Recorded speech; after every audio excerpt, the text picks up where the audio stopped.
쓰고 있는데 내가 먼저 다 알고 있어. 그리고 뭔가 진짜 자기가 생각하는 대로 뭔가 내가 말해주고 있는 것 같은 거예요. 말해주고 있다 보면 여기서 내가 이거 다 쓰고 났는데 쓰고 나서 내가 소비 자체는 줄일 수 있는데 자산을 증식하는 방법을 모르겠는 거야. 대부분의 사람들은요. 그래서 그 자산을 증식시키는 방법에 대해서 제가 조금 말씀드리면 그냥 바로 신뢰도가 넘어옵니다. 그럼 제가 말한 대로 다 해요. 저는 완전 세부적으로 해서 저도 막 그 경조사비도 달에 10만 원씩 넣거든요. 그래서 추석이나 설날 때 부모님 선물들 맞아요. 다 하고. 그건 이제 RP에 다 포함이 돼요. RP 포함해서 이제 이 루트와 마지막에 정리정돈하는 루트는 다릅니다. 그래서 정리정돈 해줘서 이제 지금 120만 원, 130만 원의 여유 자금이 생겼어요. 이 120만 원을 가지고 우리는 루틴을 어떻게 짤 건지에 대해서 말씀을 드리는 건데 저는 이제 바로 또 녹음이 됐네요. 그냥 할게요. 자, 여기서 이제 이런 거예요. 여기까지 다 적었어요. 그럼 120만 원이라는 110만 원이라는 부분 자체가 분명히 생겼습니다. 그리고 이제 저는 그렇게 얘기해요. 고객님들한테. 일단 돈이라는 것 자체가 생겼으면 사실 저는 금융사 자체가 다 이용해야 된다고 생각하는 사람이거든요. 그러니까 저도 사실 아무것도 몰랐지만 제가 보험사에 속해 있다라고 해서 은행이나 증권사의 상품들을 모르고 있다면 제가 이거 자체를 설계할 수가 없습니다. 근데 은행이나 증권사에도 분명히 필요한 자금이 있을 거예요. 그래서 고객님들한테 제가 말씀드릴 때 항상 이렇게 얘기합니다. 우리 주변에 보면 은행이 되게 많나요? 적나요? 맞아요. 되게 많아요. 조금 걸어서 조금만 가셔도 다 은행이 있습니다. 은행은 다 어디에 있어요? 1층에 있어요? 2층에 있어요? 보통 다 1층에 있습니다. 근데 우리 주변에 지금 증권사는 많나요? 없나요? 많나요? 적나요? 많다. 여의도. 굉장히 많습니다. 여의도 증권가에 있는 것만 아니고요. 저희 주변에도 되게 많아요. 여기 옆 건물만 봐도 2층, 3층에 투자증권사 되게 많아요. 증권사, 투자신탁회사, 자산관리 운용사 이런 회사들이 거의 다 증권사라고 생각하시면 됩니다. 그래서 이 증권사라는 부분 자체도 주변에 굉장히 많습니다. 그렇다면 보험사는요? 많아요. 우리 주변에 조금만 걸어가도 다 보험사가 있습니다. 보험사는 어디에 있어요? 보통 다 한 빌딩으로 가지고 있어요. 자, 은행은 1층에 있고요. 증권사는 3, 4층에 있고요. 보험사는 한 빌딩을 갖고 있습니다. 무슨 차이일까요? 접근의 차이. 잘 한번 생각해 보세요. 은행도 되게 막 안전하다라고 생각하고 사람들은 다 은행에 돈을 맡길 것 같으면 은행이 다 빌딩을 갖고 있어야 되는 게 맞잖아. 근데 왜 생각해 보면 다 보험사는 빌딩을 갖고 있을까요? 그만큼 사람들은 저축이나 돈을 보험사가 많이 움직이고 있습니다. 무슨 얘기인지 아시겠습니까? 그래서 제가 이제 말씀드리기 전에 저희가 인생을 살면서 어떻게 보면 진짜 어쩔 수 없이 써야 되는 자금이라는 게 조금 있죠. 그러니까 제가 만나는 고객님한테 예를 들면 지몽 씨한테 지몽 FC님, 혹시 부자가 되고 싶으세요? 네. 그럼 다 부자가 되고 싶다고 하는 사람도 있지만 그에 반해서 저는 부자가 되고 싶은 마음은 없는데요. 라고 하는 고객분들도 되게 많아요. 저도 그랬고요. 전 부자가 되고 싶은 마음은 없어요. 근데 평범하게나 살고 싶은 거예요. 왜냐면 난 부자를 경험조차 해본 적이 없어. 내가 부유하게 살아본 적이 없거든요. 내가 뭔가 부족함을 느끼면서 계속 살아왔던 사람들은 내가 부족한 걸 조금 채워줄 수만 있으면 내 인생이 행복한 거거든요. 근데 내가 부족함이 없이 자라왔던 사람들은 부자에 대한 욕심이 생겨요. 그래서 사람들마다 다 케바케입니다. 근데 제가 이제 고객들한테 얘기할 때 이런 얘기를 하면서 부자가 되고 싶은 사람은 돈을 모으고 싶은 욕심이 더 강해요. 근데 부자가 되고 싶은 사람이 아닌 평범하게 살라고 하는 사람들한테 제가 좀 말씀드리는 건 뭐냐면 평범하게 살아가는 것만으로도 저희 나라에서 대한민국에서 살아가는 건 사실 쉽지 않은 인생이 될 겁니다. 왜? 이유는요. 제가 네이버에다가 제가 이 회사에 들어와서 교육을 받던 도중에 이런 얘기를 들었어요. 인생 살면서 필요한 5대 자금이라는 게 있어요. 인생에 5대 자금이라 하죠. 교육을 받다가 5대 자금이라는 말을 좀 들어봤는데 5대 자금이 진짜 필수 사항으로 필요하더라고요. 그래서 제가 이 얘기를 좀 들어보면서 네이버에 막 검색을 해봤더니 저희 회사에서 얘기하는 것뿐만 아니고 유튜브에 검색해봤더니 인생 5대 자금을 가지고 재테크 전문가들, 경제 전문가들 이런 사람들이 떠들면서 교육해 주시는 부분이 되게 많으시더라고요. 그래서 이 5대 자금이 뭔가 라고 이제 검색을 좀 많이 해봤어요. 그래서 5대 자금은 뭘 것 같아요? 우리 필요하면서 우리 여기 살면서 노후자금. 노후자금 뭐 있을 수 있죠. 노후자금. 또 뭐가 있을까요? 자녀 교육자금. 네, 자녀 교육비 또는 뭐 양육비라고 하죠. 네. 또 생활적. 생활자금요? 생활자금은 의식주여서 의식주는 뺄게요.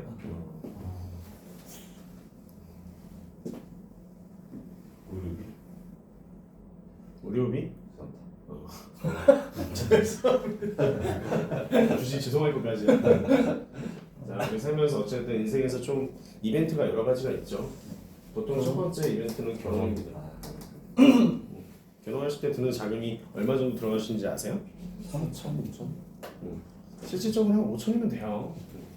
근데 이제 언론에서 또는 통계청에서 또 서울 이런 강남 지역 뭐 이런 사람들은 보통 1억에서 1억 5천 정도가 든다라고 얘기합니다. 예물과 예단 요즘 없는 시대입니다. 네, 실질적으로 결혼을 할 때 들어가는 비용은요. 저는 전 직장이 결혼 이 웨딩업에서 일을 했던 사람이라 자금이나 이런 것들이 어떻게 들어가는지 대략 다 압니다. 근데 실질적으로 5천이면 충분하고요. 예물과 예단이 없다라고 또는 좀 저렴한 걸로 한다라고 하면 충분합니다. 근데 결혼할 때 못해도 우리한테 있어야 되는 자금은 뭡니까? 집 보증금은 있어야 돼요. 집 보증금은 보통 얼마 정도? 그냥 아파트 하나 들어간다고 생각하고 보증금 얼마? 보증금이요. 전세 보증금. 전세 보증금. 우리 집을 사는 게 아니니까. 1억. 1억도 안 필요 없죠. 5천이면 되잖아요. 솔직히 5천이면 2억 초반대 전세 받을 수 있잖아. 그럼 5천은 만들어놔야 된다고 못해도 보증금. 그죠? 남자는 5천, 여자는 3천.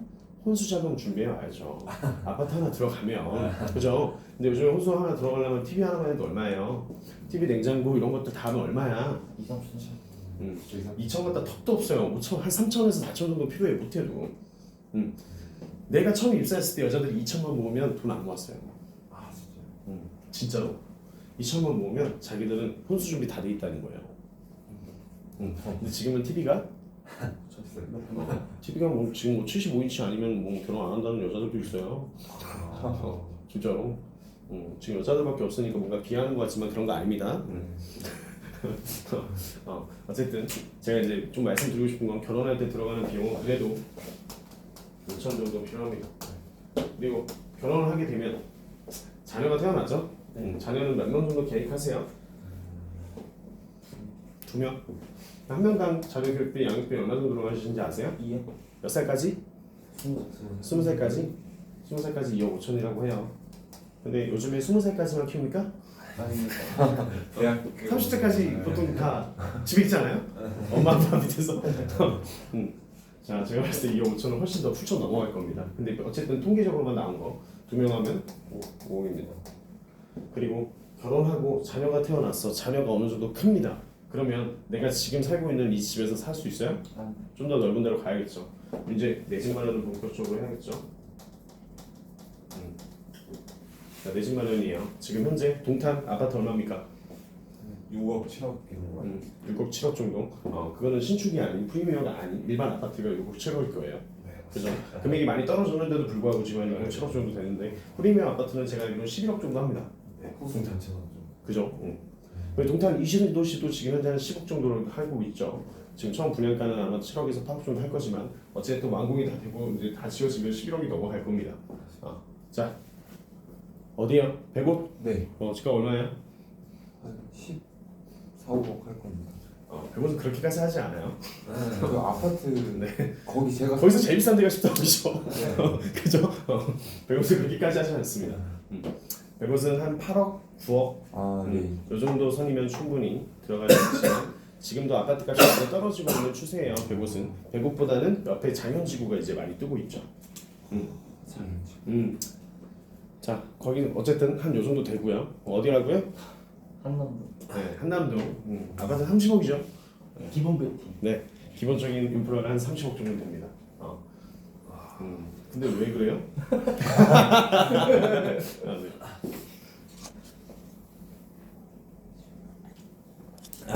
자, 일반적으로 우리가 만나는 사람들의 지역구를 부동산의 아파트 금액을 먼저 확인하고 가시는 게 좋아요. 그리고 평균적인 아파트 금액은 7억에서 8억 정도 합니다. 7억에서 8억. 자, 여기서 한 가지가 더 있어요. 마지막으로. 자, 이건 제가 지어낸 말이 아니고요. 서적에도 나오고요. 재테크나 이런 것도 되게 많이 나옵니다. 긴급 예비 자금이라고 합니다. 글씨를 너무 이상하게 써가지고 동영상 찍는 거 자꾸 까먹네. 자, 긴급 예비 자금이라는 게 있는데요. 긴급 예비 자금은 뭐냐면요. 아까 말하는 것 중에 하나가 있어요.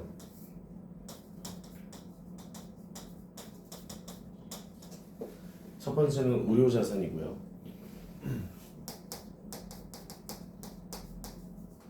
두 번째는 비상금입니다. 비상금은 뭐냐면요. 아까 말했던 살면서 장례식장을 몇 번이나 갈까요? 살면서 결혼식장을 몇 번이나 갈까요? 살면서 돌잔치를 얼마나 할까요? 살면서 칠갑, 환갑 잔치는 얼마나 할까요? 자, 의료자산, 살면서 어쨌든 우리가 필요한 자금이라는 게 지키는 자산이죠. 지키는 자산 자체에 긴급 예비 자금이 총 들어가는 자금은 1억이라고 합니다. 제가 정해놓은 거 아니에요. 나와 있어요. 자, 마지막이에요. 우리 인생의 마지막 노후입니다. 은퇴는 몇 살에 하세요? 55. 대기업 기준으로 지금 현재 은퇴의 나이는 52.8세라고 합니다. 엄청 빠르죠? 근데 일단 우리나라에서 노인으로 분류하고 있는 나이가 몇 살입니까? 65. 네, 65세시죠. 그러면 고객님은 은퇴를 언제쯤 하고 싶으세요? 65세까지 일하실 거예요? 50세. 자, 보통 60세 정도로 잡아요. 60세에 은퇴하신다고 생각하시는 거죠. 왜냐면 결혼도 예전보다 많이 늦어져서. 그럼 자녀가 어쨌든 20살이 넘어설 때까지는 우리가 일을 해야 되는 부분은 맞잖아요. 그러니까 60세는 넘어서야 된다 라고 해서 60세 정도는 잡고요. 60세부터 우리 지금 현재 몇 세 인생이라고? 100세 인생이에요. 근데 100세 인생인데 60세부터 40년을 준비하는 건 사실 사람들이 아직 현실감이 없어요. 그래서 사람들이 저한테 그 연예한테 그러죠. 100세까지 살 생각 없는데요? 근데 그러면 90세까지만 사는 걸로 한번 해볼게요. 60세부터 90세까지 30년 동안 저희가 연금을 한번 받아볼 건데요. 한 달에 얼마 정도가 적정 노후 생활일까요? 1인 기준. 200. 네? 200. 200. 비슷해요. 1인 기준. 1인 기준이 165만 원 정도 합니다. 한 노부부의 최저 노후 생활비가 얼마일까요? 110만. 노부부의 240? 240? 120? 192만 원이라고 합니다. 그럼 적정 노후 생활비는 얼마일까요? 한 노부부의 350? 그럼 많아요. 엄청 많아. 250? 자, 264만 원 정도 된다고 합니다. 기사에 다 나와 있어요. 그러니까 실질적으로 264만 원인데 적정 노후 생활비까지는 그래 뭐 여유를 못 챙겨. 근데 지금 어느 정도 최소한으로 제가 평범하게만 살자라고 얘기했죠. 그럼 평균적으로 200만 원 필요하다는 얘기예요. 그죠? 그럼 200만 원씩 30년을 받으려면 얼마나 필요합니까? 7억이 자산을 하셔야 된다고요? 7억 정도. 그죠? 7억이 좀 필요해요. 자, 지금 살면서 제가 뭐 부자를 한번 해보시라고 했나요 지금? 살면서 제가 뭐 부자가 되라고 했어요? 아니죠. 근데 여기서 지금 현재 총 다 더하면 얼마예요? 5천만 원에 20억. 두 개 합쳐서 한 8억 정도 된다 칠게요. 8억, 13억, 20억, 21억, 그죠? 저희가 그냥 평범하게 사는데 필요한 자금이 20억입니다. 근데 여기서 되게 웃긴 건요. 대한민국의 지금 현재 평균 연봉은 얼마입니까? 우선 200? 2,500? 그냥 사실상 적정 통계청에 들어가면 2022년도 뭐 평균 월 소득 뭐 이런 게 써 있어요. 지금 현재는 257만 원입니다. 그럼 3,200만 원 버는 거예요, 대략. 세금 다 떼면 3천만 원도 못 버는 거죠. 그럼 실질적으로 어찌됐든 한 3천만 원 정도의 평균적으로 잡았을 때요. 만약에 취업을 처음 시작하는 나이가 보통 몇 살입니까? 24. 대학을 나오시는 분들은 전혀 24, 5세 할 수 없죠. 28. 27, 8에 보통 하시죠. 그러면 27, 8부터 60세까지 은퇴하는 시간까지 몇 년 남은 거예요? 32년 남았어. 그죠? 32년 남았어요. 그럼 32년을 계산해 보면 3천만 원? 평균적으로 많이 연봉 많이 올랐다고 생각하면 4천만 원 정도 하시죠. 4천만 원에 32년이면요. 대략 한 13억 5천? 13억 정도 되죠? 그죠? 안 쓰고. 아무것도 안 쓰고 그냥 돈만 벌고 싶다는 거예요. 난 여기서 21억이 필요한데요. 자, 난 13억을 버는데요. 여기서 절반은 뭘로 나갑니까? 의식주. 의식주로 다 빠져요. 그럼 실질적으로 6억이라는 자산은 빠지고 나머지 7억이라는 자산으로 저희는 이 돈을 마련해야 되는 겁니다. 우리가 인생 살아가면서 돈을 쓸 일이 굉장히 많죠. 근데 돈을 많이 벌고 싶어 해요. 연봉이 1억인 사람들도 실질적으로 저희 나라에서 살아남기 힘듭니다. 투자를 할 줄 모르면요. 그래서 저희는 고객님들한테 이걸 조금 깨닫게 해드리고 싶어서 제가 찾아뵙고 말씀드리고 있는 겁니다. 지금 현재 250만 원, 300만 원 번다고 해서 안주하지 마시고요. 내가 20대 후반이라고 해서 350만 원 벌어서 되게 의기양양하고 되게 좋아요. 근데 투자할 줄 모르면 어차피 거지라니까요. 제가 여기서 지금 보여드리는 이 표가 다 거짓입니까? 나와 있는 내용이잖아요. 현실이에요. 근데 현실인데 우리가 투자할 줄 모르고 그냥 돈만 벌다 보면 시간이 지나면 내가 40대, 50대가 되면 회사에서 전 안 써줍니다. 그때는 연봉이 높거든요. 근데 연봉이 높은 사람을 쓸래? 아니면 신입으로 해서 파릇파릇한 애 쓸래요? 신입. 그러니까 40대 지금 고용 불안이 엄청 크죠. 자, 지금 이런 상태예요. 그럼 저희는 투자를 해야 되겠습니까? 안 해야겠습니까? 해야죠. 짧은 기간에 돈을 벌고요. 노후 생활은 앞으로의 3, 40년을 우리가 기다리면서 돈을 벌어야 되는데 노후자금, 국민연금 고갈된다는 얘기 못 들어보셨어요? 다 들어보셨잖아요. 나라에 돈이 없다니까요. 그럼 내가 생각했을 때 내가 이 젊은 시절에 이런 돈을 잘 준비하지 못하면요. 시간이 지나면 다 힘들어요. 이거 지금 혼자야. 내 와이프와 내 자녀까지 어떻게 생활할래요? 자, 그래가지고 이런 정도의 돈이 필요합니다. 느끼시죠?